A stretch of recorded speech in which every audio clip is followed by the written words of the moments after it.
It is the second day of March 2023. A very good evening to you and welcome to TV47 News Tonight, to our top 4 picks just for you.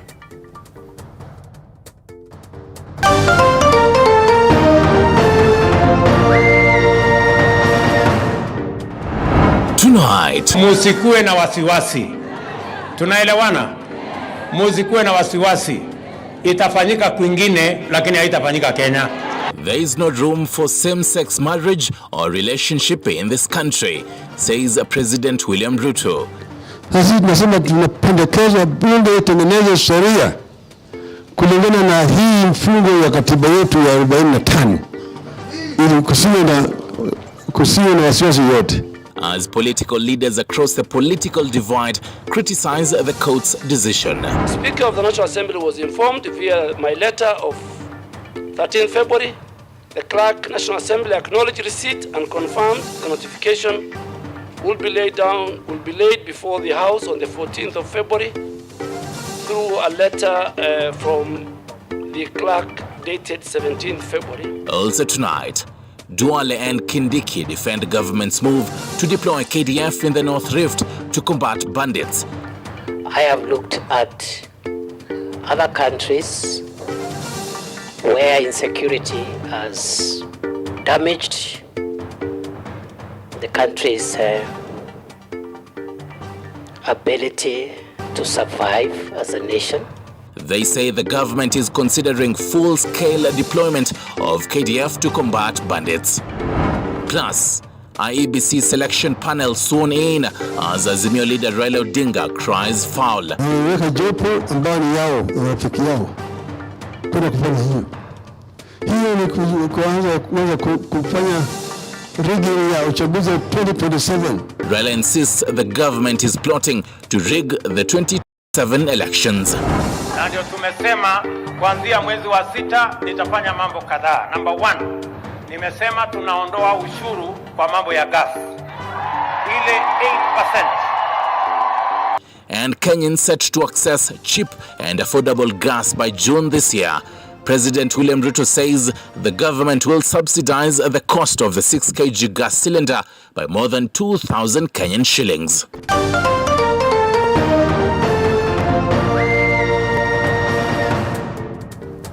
Right, welcome on both. This is TV47 News Tonight. Catherine Simaloi is on the sign language interpretation. I'm yours truly, Stanley Yerungita, to top story this evening. President William Ruto has finally made his stand clear on LGBTQ in the country, a matter that has been a subject of great debate in recent days, following Supreme Court ruling that members of LGBTQ community can associate and register an organization. Now this, as leaders across the political divide weighed in on the matter, with the majority insisting that it is against the African culture. Here is Collins Lusweti with more. After a long silence that was deemed loud by many on LGBTQ issue in the country, with many Kenyans demanding to know the president's stand on the matter, finally, President Ruto has come out guns blazing, saying same-sex marriage and relationships will not be tolerated in the country. Ati ya wanawake kuoa wanawake wenzao, ati na wanaume kuoa wanaume wenzao. Hiyo haiwezekani katika taifa letu la Kenya, jameni. Kwa hivyo musikuwe na wasiwasi. Tunaelewana? Musikuwe na wasiwasi. Itafanyika kwingine lakini haitafanyika Kenya. The president's remarks were echoed by his deputy Rigathi Gachagua and other leaders who expressed disappointment with the Supreme Court decision on the matter. Si wa mama wako? Si wa mama ya kuolewa wako? Sasa hawa mama tukiunda uchumi, tuwatengeneze vizuri, watengeneze nywele wakae mzuri, si wako hapo? Culturally, religious, legal, in this country, it has no place. And for that reason, I pronounce myself on that one. And for record, I think it's a wrong relationship. Azimio la Umoja leaders led by Raila Odinga have also vehemently opposed same-sex marriage. In a meeting with Muslims religious leaders in Nairobi earlier today, the leaders reiterated that gayism goes against the spirit of the Constitution of Kenya, African customs, and religious teachings. Every person has the right to marry a person of the opposite sex. Kubaliana, mradi tu ya kwamba wamekubaliana. opposite sex kwamba jinsia tofauti. Hiyo ndio katiba. Katiba 2010. Vile katiba inavyosema tuzingatie hiyo. Juu ya maswali haya ya ushoga na mengineo, na wakati wa kutoa msimamo ni sasa. During Njeke, leaders have also joined opposing voices, warning of serious consequences if the matter is tolerated. In Thika, residents and elected leaders led by Area Member of Parliament Alice Ng'ang'a vowed to chase away any individual who will openly endorse LGBTQ. Kitu kama hii tunapinga kabisa na hatutafungua milango. Semeni mumekataa. Vijana wetu hawataoa vijana. Ati boy to marry a boy shindwe kabisa. Also in Kakamega County, Governor Fernandez Baraza and Senator Boni Khalwale criticized the court decision on LGBTQ, saying it is against the African culture and it will destroy morals, especially among the youth. We are against what the Supreme Court has done. We are going to use the Senate. We are going to use the National Assembly to make sure that any attempt to legalize homosexuality is defeated. That is uncultured, it is unethical. Kwa hivyo, as Kakamega County leadership, I want to join all our religious leaders and our members of the National Assembly to condemn the Supreme Court for legalizing lesbianism, gayism, transgender na mambo kama hayo. Same-sex relationship in the country continues to face serious opposition, with top government officials, opposition leaders, and religious leaders all in one voice saying it is against the acceptable norms and standards in the society. Collins Lusweti, TV 47, Nairobi. Well, thank you for that. Right, now to matters security. Interior Cabinet Secretary Professor Kithure Kindiki and his defense counterpart Aden Duale have defended the move to deploy KDF officers in the North Rift in an operation aimed at flushing out bandits in the area, stating that law was duly followed. Speaking when they appeared before the Joint Parliamentary Committee to shed more light on KDF deployment, the duo stated that the government is full-scale deployment of KDF officers in the region to put a stop to the bandit menace. Elizabeth Mutuku reports.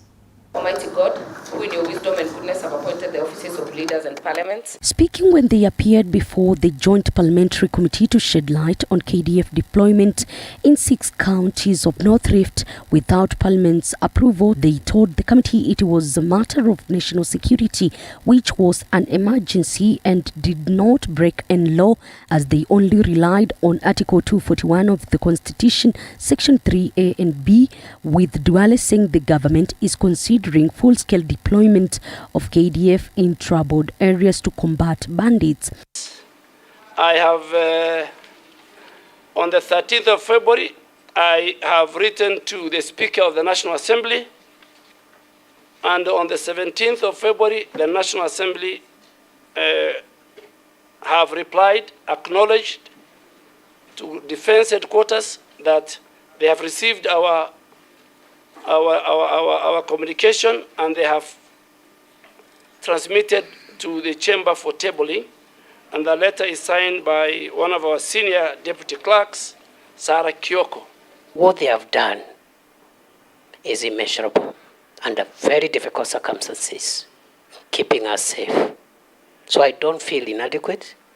Neither is it a competition between KDF and National Police Service.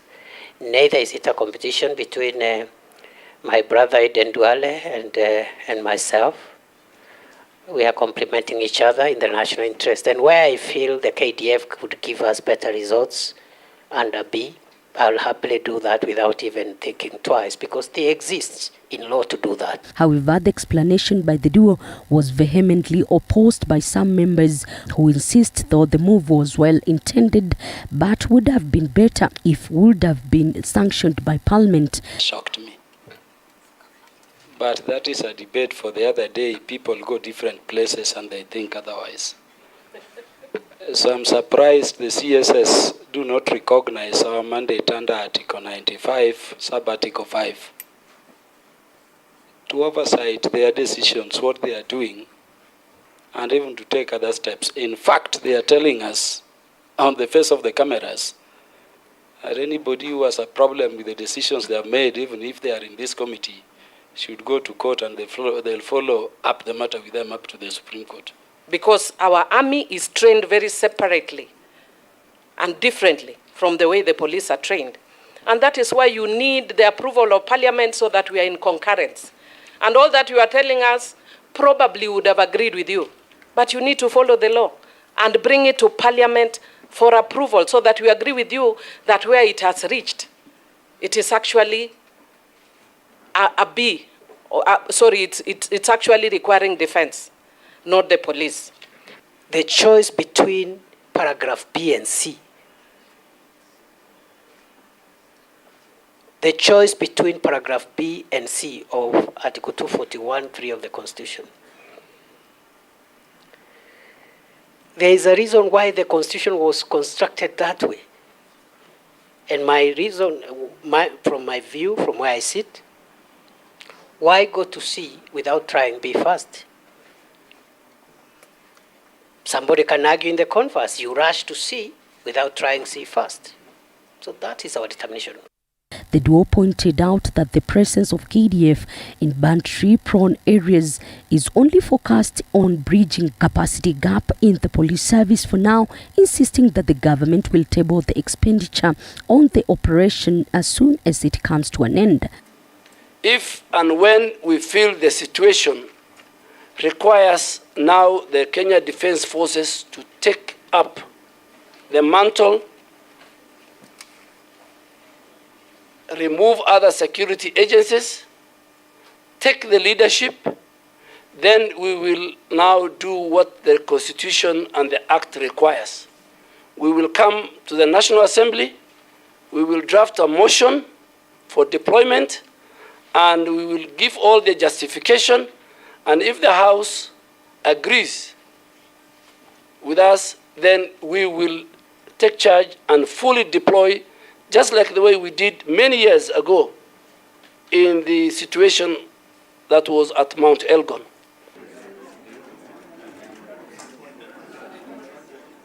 Cabinet secretaries are vowed to deal thoroughly with bandits in the 6 counties in the North Rift, even as they appeal to Parliament to allocate more funds to police service. Elizabeth Mutuko, TV47 Pan Biddings, Nairobi. And to matters party politics, President William Ruto will seek his 2027 re-election bid through the UDA party, which will retain its identity in the proposed merger. The new details emerged during the handover ceremony of UDA's top brass at the party offices, where the Cecily Mbarire-led leadership officially took over the mantle of the ruling party. A section of Kenya Kwanza MPs had queried the name of the new party after the dissolution of more than 15 parties. Apollo Kamau tells us more. President William Ruto will retain UDA party name in his 2027 re-election bid, even after the anticipated merger of Kenya Kwanza affiliate political parties, a move similar to the Jubilee Party merger in 2016. Officially, we have handed over.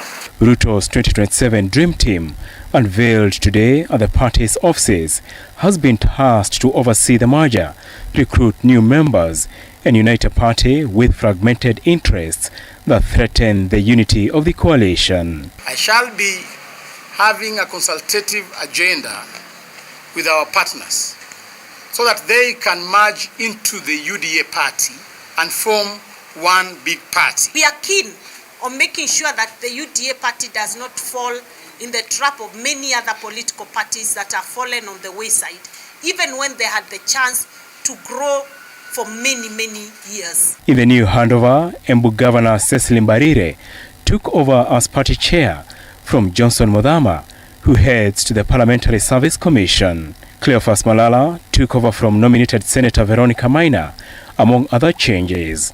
We formed the government, and with that, having been serving for that last 3 years, it is well known that it is good you lead unto a certain stage and you allow others to come in. We took over a party which had 53,000 members, and now we have an impressive over 8.8 million members. So we leave the best asset of the party as being a very large popular support by the Kenyans. And once again, we want to say a big thank you. The new team first assignment will be to unite a section of the disgruntled Mount Kenya region opposed to Malala and Barile's leadership, claiming Malala is an outsider who recently ditched the Musalia Mudavadi-led ANC for UDA. Mbarire from the Mount Kenya East, sidelining the Kikuyu community. Allies of the president have told off their Mount Kenya West colleagues, saying they have Deputy President Rigathi Gachagua slot. UDA's dream team will also be put to the test in party elections after the recruitment drive. Apul Kamau, TV47. And the search for IEBC commissioners has started in earnest with a 7-member selection panel soon in today. Chief Justice Martha Koome has urged the selection panel to be impartial when conducting its duties. And as Moiga William reports, Azimio One Kenya leader Raila Odinga insists that the government is plotting to rig the 2027 elections. Bethwell Sugut. The IEBC selection panel has been challenged to be impartial when selecting commissioners who will serve in the Independent Electoral and Boundaries Commission. The newly sworn-in members of the panel include Bethwell Sugut, Iralia Atieno, Charity Kisoto, Evans Misati, Benson Ngugi Njeri, Nelson Makanda, and Fatuma Saman. You are intended to be the major facilitator of the realization of an electoral body composition that is fair and just and that is done in accordance with the constitutional edict. The selection panel tasked with inviting applications from qualified persons for nomination as chairperson and members of the IEBC within 7 days of appointment and ensure that the IEBC is fully constituted and functional, where the panel will shortlist candidates, conduct interviews, and select 3 persons qualified to be chairperson, 9 persons for the commissioner's post, and forward the names to the president for appointment, who will in turn then forward the names to the National Assembly for approval, with Azimio leader Raila Odinga dismissing the process, saying it is an early plan to rig the 2027 polls. Tayari sasa wako katika harakati ya kuunda tume mpya ya uchaguzi na waweka jopo ambao ni yao, ya rafiki yao, kwenda kufanya hiyo. Hiyo ni kuanza kufanya rigging ya uchaguzi 2027. Kutakuwa na haja ya mtu kusimama 2027. Leaders allied to the Kenya Kwanza political faction and the opposition side of Azimio la Umoja have differed sharply over the selection panel, with Odinga questioning the process of reconstituting the electoral body, claiming that the Kenya Kwanza administration has been undertaking a unilateral process. Wale commissioners ambao walisimamia kweli sasa ndio wanateswa, wanafutwa kazi. Tume aliweka pale bandia, jana umeona umetoa uamuzi, sasa yule mama seat amefutwa kazi. The vacancies at the IEBC follow the retirement of Wafula Chebukati, immediate former chairperson of IEBC, along Commissioner Abdi Guli and Boyamolu, whose 6-year tenure at the helm of the electoral agency ended in January, and the resignation of former vice chairperson Juliana Cherera, Commissioners Francis Wanderi, Justus Nyang'aya, plus just recent dismissal of Irene Masit. Odinga has since maintained that Chebukati and his colleagues bungled the 2022 presidential elections. Wezi ambao walisomea hii yote kina Chebukati ni sasa wanainuliwa. Tumesikia kwamba Chebukati anataka awekwe kama jaji ya mahakama ya rufaa. The selection panel is mandated to ensure that not more than 2/3 of its members are of the same gender. Each member of the panel must have at least 15 years of experience in public affairs, meet other requirements prescribed by law, and ensure that the selection process is free and fair. Moiga William, TV47. So help me God. And meanwhile, President William Ruto has underscored his plan to realize the 2/3 gender rule in Parliament. Speaking when he launched the Women Enterprise Fund, which seeks to empower more women in the small and medium enterprises, the head of state said that the government will ensure 28 more women get seats in the Guest House to achieve the 2/3 gender rule. Flora Lemuke reports. As President William Ruto oversaw the celebration of International Women's Day and the unveiling of the Women Enterprise Fund, he led by example, having a woman aide-de-camp today. Damaris Agneta is the deputy aide-de-camp to Colonel Fabian Lengusuranga, who is also from the Kenya Army. Agneta took over from Rachel Nduta Kamui, who was promoted to a colonel. Despite progress made in legislation and policy formulation, gender inequality, particularly innovation, continues to persist. The exorbitant internet costs and the wage gap in this field that is still largely male-dominated are some of the challenges still impeding women from fully participating and benefiting in technology, which needs to be addressed by both levels of government. Public Service and Gender Cabinet Secretary Aisha Jumwa is optimistic that MPs will pass the bill on 2/3 gender role principle in the country. Last year, President William Ruto wrote to the bicameral parliament to resolve the long-standing stalemate on the implementation of the gender equity principle. He wants the 13th Parliament to initiate amendments to the country's supreme law to establish a formula that will guide the computation of the gender ratio in the National Assembly. And through the Ministry of Public Service, Gender and Affirmative Action, we are committed and working around the clock to ensure that Kenyan woman is at the center of the Kenya Kwanza bottom-up economic transformation agenda. Currently, there are 26 elected female MPs in single-member constituencies. However, the decision to solve this 12-year standoff is now on Parliament. I now look to you all in the Parliament, and together with our President and the Deputy and the political class and Your Excellency Madam Aisha Jumwa, let the 2/3 gender bill become a reality this time. Sisi tunataka rais, hiyo bill ya gender ambao umesema utafanya in the 100 days, sasa tunaona tuko na Harriet ambao ni advisor wako, na tushaanza kusema sisi kama wamama tunataka nafasi yetu. And as the International Women's Day is expected to be commemorated on March 8th, more women have been encouraged to indulge in technological projects, with this year's theme being innovation and technology for gender equity. Flora Limuki, TV 47. Tonight, civil servants are on the receiving end after the cabinet approved a bill seeking to limit the involvement in individual businesses. The decision was arrived at during a cabinet sitting presided over by the head of state that took place at State House in Nairobi on Tuesday. And as Mike Kagongo reports, medical practitioners have instead challenged the government to meet their demands to ensure efficiency at work. According to the Cabinet dispatch released on Tuesday this week, the proposed bill titled the Conflict of Interest Bill of 2023 will herald a new dawn in the management of public affairs by introducing strong legal safeguards against real, apparent or potential conflicts between the private interest of public servants on one hand and the public interest and the official duties on the other. President William Ruto and his cabinet members affirmed that the bill was part of their commitment to promoting good governance and national ethos. The statement read in part, the bill seeks to provide a framework for the management of conflicts of interest on the part of state and the public officers arising from the discharge of the official duties. The bill, once passed into law, will provide a framework for the management of potential conflicts of interest that will hinder government officers from giving full attention to their mandate, which, according to the resolutions, led to cases where public officials subordinate their duties to private interests.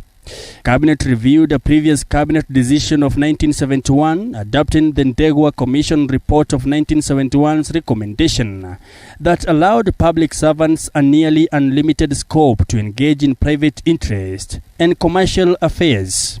However, medical practitioners have instead challenged the government to satisfy their demands in a bid to avoid shifting to their personal businesses. Speaking in Nairobi Thursday, the doctors said they were in agreement with the cabinet's decision, but the government should also work on meeting the expectations. If the conflict of interest bill passes, we have got no problem as doctors or as healthcare workers. One thing that we want is that the government must be ready to pay for the services being delivered. Otherwise, a time will come when you pay the CSS 1 million or 2 million, and you have a consultant a cardiothoracic surgeon or whatever consultant in all those facilities, and you want to pay them meager salaries that cannot even pay their rent, then you'll have no doctors in the hospitals. You will have the bill, and you will have no healthcare workers. In 2019, former President Uhuru Kenyatta touched a raw nerve when he directed the Attorney General to come up with a conflict of interest bill. The bill was meant to address numerous instances in which state and public officers find themselves in the middle of conflict of interest without any regard to the dictates of Chapter 6 of the Constitution on leadership and integrity. Article 73(2) of the Constitution on leadership and integrity demands of all state and public officers to provide selfless service based solely on the public interest, demonstrated by honesty and execution of public duties, and the declaration of any personal interest that may conflict with public duties. Doubtless, the reaction by the former head of state was prompted by the manner in which senators and MPs appeared in court to defend the governor. The bill will be forwarded to Parliament for consideration, subject to the process laid down in the Constitution. Mike Kagwongo, TV 47, Nairobi. And at least 12 billion Kenyan shillings has been borrowed by Kenyans through the Hustler Fund, with 11 billion Kenyan shillings repaid so far. And 2 months after the launch of the Hustler Fund, today the head of state launched the second phase of Hustler Fund, Women Enterprise Fund, that will be available through RUPOS and SACCOs. The president said that his government is moving towards eliminating the intermediaries to ensure women have access to cheaper loans. Here is Paul Kirobi with more. In a span of 2 months, at least 21 billion shillings has been borrowed by Kenyans under the Hustler Fund drive, while 11.8 billion shillings has been repaid so far and 1 billion shillings has been saved. This as President William Ruto moves to remodel the Hustler Fund drive. During the second phase, women in business can also access the fund through the Women Enterprise Fund that has so far been allocated 4.5 billion shillings, which has attracted at least 97,000 women groups. Speaking during celebrations to mark the International Women's Day at the KICC, President William Ruto said in this particular move, the government is aiming to eliminate bureaucracy and intermediaries to ensure direct access of the funds that will double up to 15 billion Kenya shillings. Hizi serikali tutatoa pesa moja kwa moja mpaka ifikie kila kikundi ya kina mama ambao wanatafuta hiyo pesa. We are going to eliminate bureaucracy. We are going to eliminate intermediaries so that women groups can access money directly from the Women Enterprise Fund kitty. The Hustler Fund, which has 4 products, namely personal loans, micro business, SMEs and startup loans, targeting various segments of the population. Personal loan product ranges from a minimum of 500 shillings and a maximum of 50,000 shillings, while in the product launched today, both individual and groups, the micro loan product launched today, a group can borrow from 10,000 shillings to 200,000 shillings. And as we speak today, Your Excellency, through the Hustler Fund and many other funds, you are putting serious efforts to ensure women of Kenya can access affordable credit. Saa hizi wakiuliza mkopo wanangojea siku 45.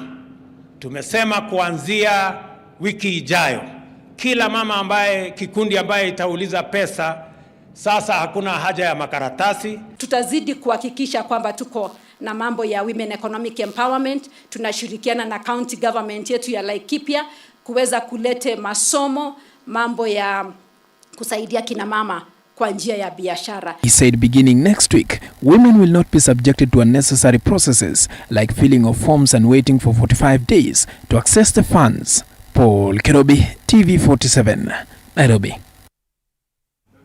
Now, as the Ministry of Education continues to put strategies to ensure that the 100% transition into Form 1 and Grade 7 students is achieved, many children in informal settlements across the country are unable to report to school due to lack of school fees. This as education stakeholders urge the government to set up more public schools in informal settlements. Take a look.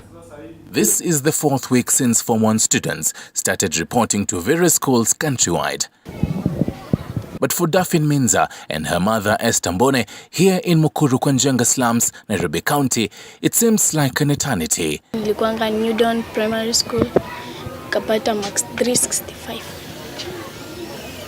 Nikaitwa shule ya Mombasa, lakini mamangu hana pesa kunipeleka huko. Mbone's face tells a story of worry and disappointment as she tries to fight back her tears, hoping that her daughter will soon join Embakasi Girls High School. Minza's mother, who is a casual laborer in the area, says the state of education in Mukuru Kwanjenga slums has deteriorated after the demolitions in 2021, as many were left homeless and a number of schools destroyed. Maisha mtoto wa kusoma msanangu ni mtu mwenye anaweza soma, lakini pesa ndio hakuna. A few kilometers from here, we meet Milton Bithi together with his mother Mary Kalondo in Kware Ward. Bithi is yet to join Form 1 like his peers, months after he completed his primary education last year at the Siloam Center. Kuna mtu anaweza ni support mtoto aingie shule, ndio hata akikaa kwa nyumba anaumia. Karibu wote wameenda. Hata hapa kwa plot ni yeye amebaki peke yake. Sasa anashinda tu kwa nyumba, alale, amke, hivyo tu. Mbithi's mother tells us that she spends her days making calls to raise school fees so that her son can attend Moi Secondary in Akara in Narok County. In a phone conversation with the area chief, the local authorities often make a follow-up with the parents to ascertain how many children have not yet joined a secondary school. However, the founder of Slums Outreach Program in Mukuru, Eric Ambuche, tells me that the government should increase the number of public secondary schools as private institutions are too expensive for the families. Embakasi South yote kama sub-county iko na shule moja ambayo ni Embakasi Girls peke yake kwa sub-county mzima, ambayo unaona population yetu ni zaidi ya 350,000 people. This even as education stakeholders and experts opine that the government's 100% transition move is far from being achieved. It's all about the human resource. The human resource will be able to implement this. Hata kama atajenga maabara zijae, bila wale watakaofanya kazi hiyo, vitakuwa vigumu. Naam. However, Education Cabinet Secretary Ezekiel Machogu says the primary junior secondary transition has achieved a 96% transition. As of now, countrywide, the number that has not reported is only 15,640. 15,640. And we expect that in the course of this week, the 15,640 should be able to report. Right, on that note, we take a short break. You're watching TV47 News Tonight. We'll definitely be right back with more.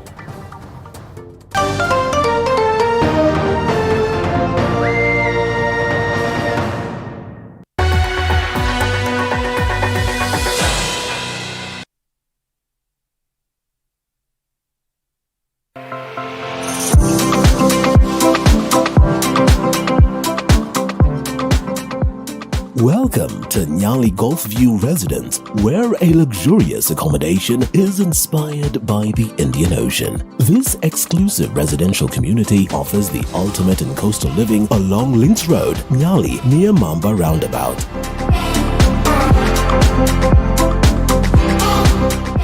With breathtaking views of the golf course, ocean and landscaped gardens, every moment spent in your home is an experience of tranquility, comfort and luxury. Every detail of your spacious, fully furnished apartment has been designed with your comfort and style in mind, with open-plan living spaces, high ceilings, and elegant finishes that exude sophistication and relaxation.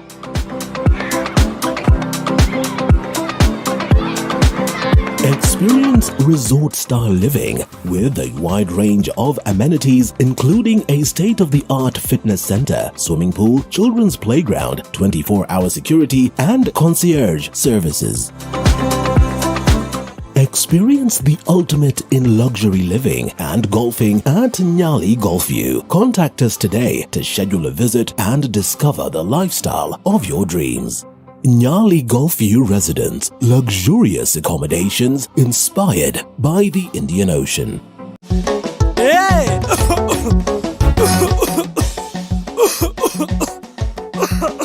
Kaluma King Herbal Lozenges zinazo nguvu maradufu kutuliza kikohozi, vidonda vya koo na mafua. Kaluma King ni shwari. Tika itika mama huyo muharifu kaiba kuku zangu, vifaranga wangu na mayai zote pia kabeba. Haya, itika mama huyo. Maumivu yakizidi, muone daktari. As you enter a new phase of life, you may seem lost until you discover the passion within. I'm happy that MKU decided to open a branch in Malindi to make work easier for those parents who have never been away from their kids or children.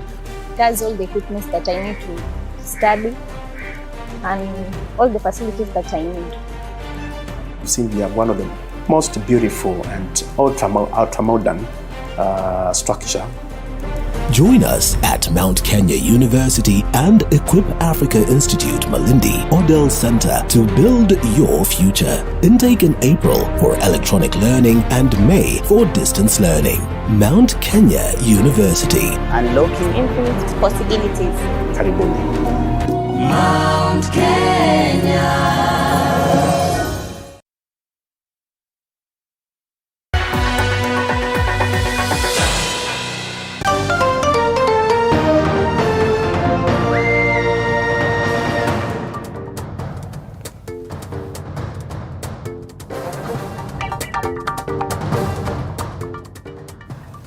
Well, 34 minutes past the top of the hour. Thank you for sticking around. President William Ruto has promised to waive an 8% tax imposed on cooking gas and subsidize the 6 kg gas cylinder that retails between 2,600 to 2,800 Kenyan shillings to at least 300 to 500 shillings. At the same time, Ruto said that warned individuals involved in illegal refilling of gas cylinders. According to Ruto, at least 70% of Kenyans use fuel energy to cook, which he termed as harmful for human health. LPG gas from Tanzania. The project that Kenya yetu bado tunapika watu 70%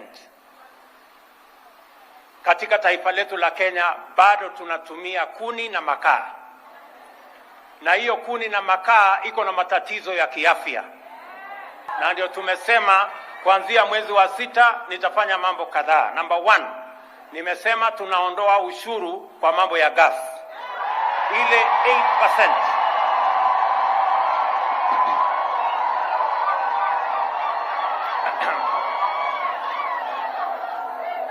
8%. ile 8% ambayo serikali inachukua kama ushuru kwa mambo ya gas tutaondoa, ndio tupunguze gharama ya gas, wananchi wengi waweze kununua gas. Jambo la pili, leo mnanunua mtungi ya gas shilingi 2,000, shilingi 2,800. Tumesema sasa tutaweka pesa ya serikali kupunguza gharama ya mtungi ya gas. Ile ya kilo 6 mnanunua 2,500, 2,800, tutaishukisha chini mpaka shilingi 500 ama 300.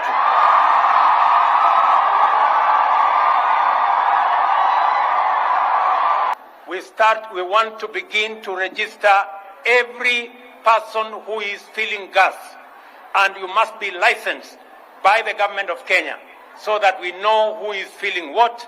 Wengine ni wakora, wanasema mtungi ni kilo 5 na kumbe ameweka kilo 3. Hawa wakora wote lazima tuwasafirishe waende wakiendanga.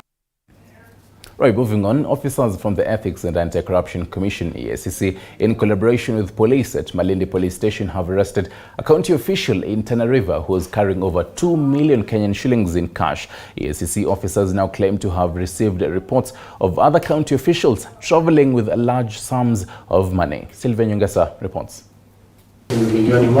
According to EACC Coast Regional Manager Hassan Khalid, Mariam Abdallah, who is an officer in Tana River County Finance Department, was apprehended at Malindi Airport aboard a plane traveling to Nairobi for unknown reasons with a sum of over 2 million shillings in cash.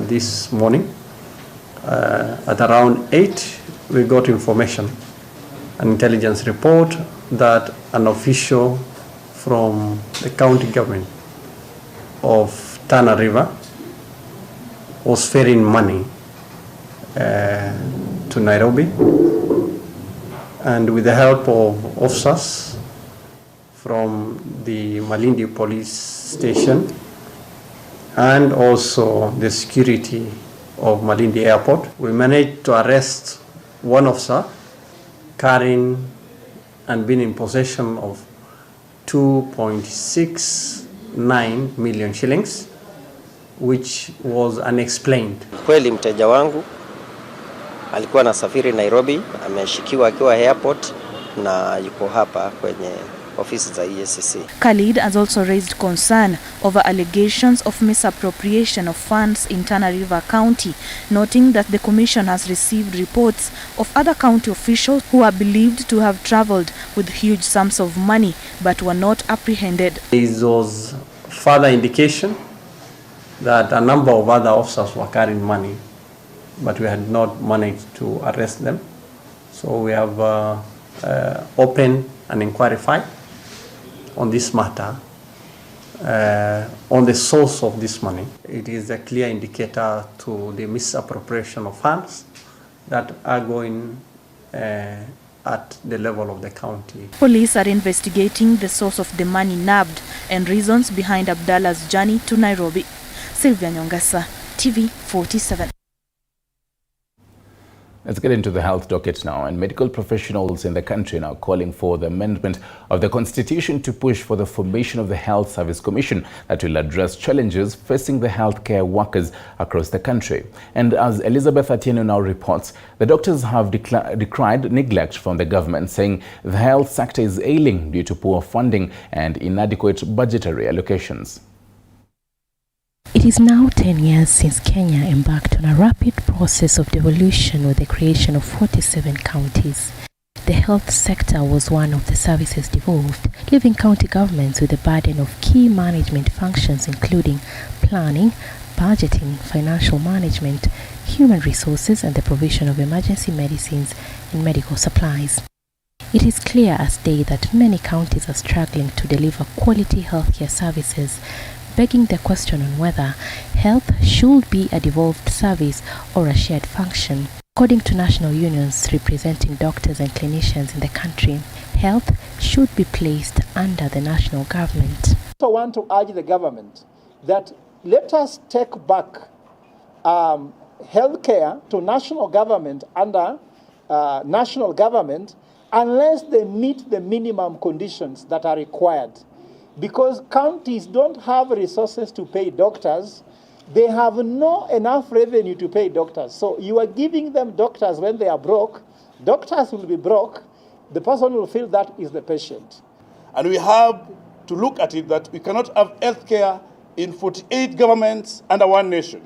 But we need to have one unit that ensures that the healthcare workers are recruited just the way we recruit the police, the way we recruit the teachers. The professionals through the Kenya Medical Practitioners, Pharmacists and Dentists Union, the Kenya Union of Clinical Officers, and the Operation Linda Ugatuzi have now embarked on a signature collection exercise targeting 7 to 10 million Kenyans in a bid to amend the constitution and push for the formation of the Health Service Commission that will help address challenges facing Kenya's health sector.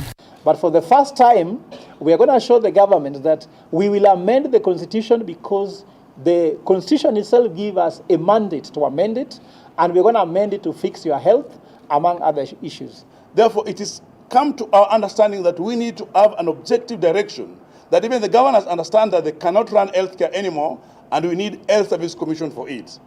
In the past few weeks, medics from various counties have taken to the streets to protest over alleged delay in salaries, work burnout due to lack of enough medical personnel, and lack of vital medical equipment. And now, the Doctors' Union want the government to increase health budgetary allocation from the current 7 billion Kenya shillings to 36 billion Kenya shillings annually, so as to fund the ailing health sector.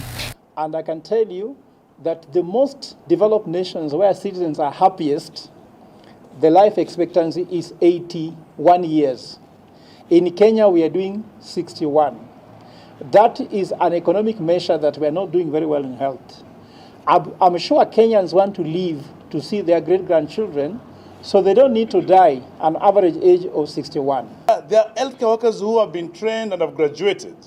We have, for the last 10 years, more than 5,000 doctors, more than 10,000 clinical officers, more than 20,000 nurses who have graduated from different institutions, but then the government has not have any plans to employ them. And as medics continue to blame the county governments for the poor state of health, some governors have since come out to accuse some medics of stealing drugs from public health facilities, accusations strongly opposed by KMPDU. I will tell you without any doubt that most of those counties that cry that drugs are being theft have not bought any drugs. So there has to be a clear-cut way for us to separate incompetency of county governments that are not able to manage healthcare by letting the drugs not to be bought and then claim that they've been stolen, and real functional counties. However, there lies a ray of hope for millions of Kenyans in dire need of healthcare services after the National Doctors Union today announced that the scheduled 5th March nationwide doctor strike has been postponed to allow for negotiations with respective stakeholders on the 7th of March. Elizabeth Atieno, TV47, Nairobi. And hopefully there'll be a light at the end of the tunnel. And speaking of lights, Kenya Power's Managing Director Geoffrey Muli was earlier Thursday turned away from a parliamentary committee for failing to give a comprehensive report as to why the company was continually making losses. The power distribution company has been incurring losses amounting to 74 billion shillings since 2014. There's an argument you're saying that we say. Kenya Power and Lighting Company Acting Managing Director Geoffrey Muli had a difficult time before the Public and Investments Committee on Commercial Affairs and Energy, which required him to explain in detail why the company had been facing massive losses. The cash position of KPLC has been improving, but not with the speed that is expected. So we are better than we were at this particular time. The David Kosing-led committee castigated the power supply company for failing to outline why it had been bearing losses. Yet the prices of electricity had skyrocketed, further turning the KPLC boss away from the parliamentary sitting. I want you to know, of course, which you know, that Kenyans are overcharged in terms of the unit cost of power. I think the worst in our history as a republic. Please remember this. And when you are coming to Parliament, that should be the context that Kenyans are being overcharged. According to the Auditor General, the utility firm had been incurring losses amounting to 74 billion shillings since the year 2014. Muli tried to defend the parastatal, saying its financial status had been improving since 2019. He explained that between 2014 and 2017, they recorded losses due to wrong investment in anticipation of a demand of 5,000 megawatts of electricity in the country, an answer that was unanimously dismissed by the legislators. Chair, I am very concerned. Please. Very concerned because the responses that the acting CEO has given with respect to 2018-19 financial year audit query, okay, seem to be generic. Absolutely. Generic and are meant for public relations. This time around is not going to be business as usual. That one you can take to the bank. And when we say we want it done, it's how it is going to be done. And we are going to follow it to the letter. KPLC's top management is now expected to appear before the committee in 2 weeks' time to defend themselves against the report of the Auditor General, Andreen Akilemi, TV 47. Right, now from matters, team matters to let's talk money matters.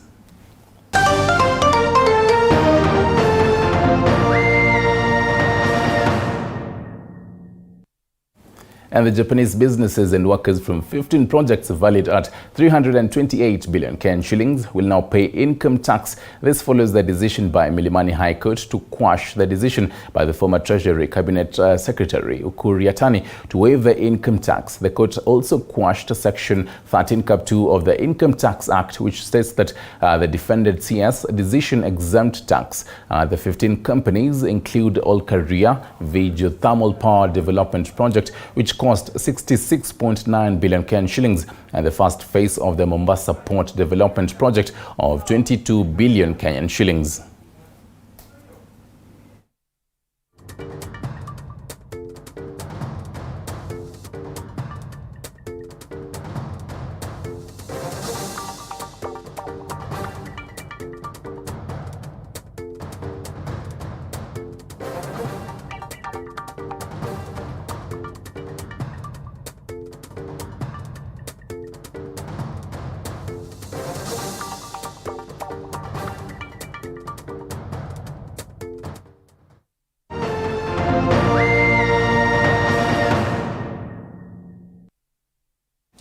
Let's get into the wonderful world of sports now.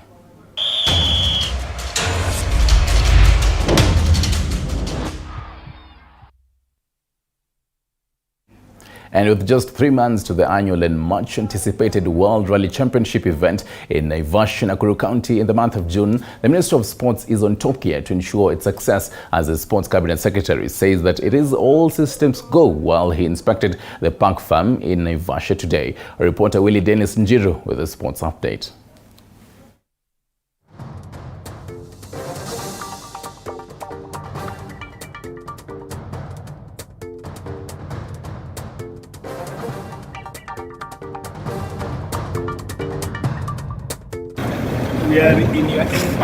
Kenya is ready to put up a most memorable rally this year as it marks 70th anniversary of its heritage in the sport, coinciding with 50th anniversary for the WRC in the international event, a move that the government is leaving nothing to chance. Mobilizing some of our greatest athletics legends who will be part of this heritage event. So you're going to see a lot of Kipchoge Keino. You're going to see a lot of Eliud Kipchoge, Paul Targat, Catherine Dereva. You're going to see a lot of those legends, because really Kenya's #1 export to the world is our athletics. The one thing that brands Kenya more than anything else is our athletics. And so we'll be using those legends as part of celebrating our heritage. This development was done to ensure that we meet the international standards required to host a World Rally Championship event. I am happy because we rank among the top in terms of the facility provided here. I think we're all set to go. So any doubts out there that the WRC is not happening are all doubts. Kenya is proud to be a host to 13 of such annual events in the world, with an opportunity to brand itself in the sport, unlike athletics. CS Namwamba promising an nostalgic customized bazaar for Kenyans in the global fans. We are providing spaces for you in the hustler bazaars for you to get a piece of the pie that the WRC Safari Rally is. The rally is going to be a big sheree celebrating the special Kenyan heritage. Because if you're talking about 70 years, that is also a celebration of our heritage. We're going to try and take the rally and bring it out there to more people, and create activities around this event that really drive the new agenda of the government. As such, the Ministry of Sports is in collaboration with the county government to ensure that all Kenyans have a feel of real-time sport by erection of screening points in the spirit of sportsmanship. We want everybody to feel a part of this rally. So working with governors, we hope to set up special screening points where you can be able to be part of that whole experience. And at those screening points, there'll also be a bazaar where business will be happening, entertainment will be happening. So it is all part of our Talanta Hela initiative, where we want to use sports and the arts to put money in the pockets of our people. The WRC has an over 2 billion global viewership audience, with Naivasha experiencing perennial influx of rally fans with immense traffic snarl-ups that the minister says it has been well taken care of. I believe they have learned from challenges like traffic control. You should know that we run all events in this government through the whole of government approach to service delivery. So we are doing this with the Ministry of Interior, with the Ministry of Tourism and Wildlife. We are doing this with the National Youth Service. We are going to put together a team that will help us to manage traffic better. For TV47 Sports from Naivasha, I'm Willie Dennis Njiru. For the lovers of Fast and Furious, definitely preparing the Subarus right now. Now that is for the Subaru boys. 3 months, not a long time. It is definitely going to be an amazing experience. Now, the Football Kenya Federation FKF Women's Cup draw for the season 2023 was held today by the Kenya Institute of Special Education in Nairobi. Big guns in the FKF Women League have landed lower division teams in the round 32 of matchups. The 2023 season will see 2021 CAF Women Women Champions League. Sekafa qualifiers champions Vihiga Queens face Kolwa Falcons as defending FKF Women Premier League champions. Thika Queens will play Migori Educational Center. The winners of the cup will be crowned on the 2nd of July.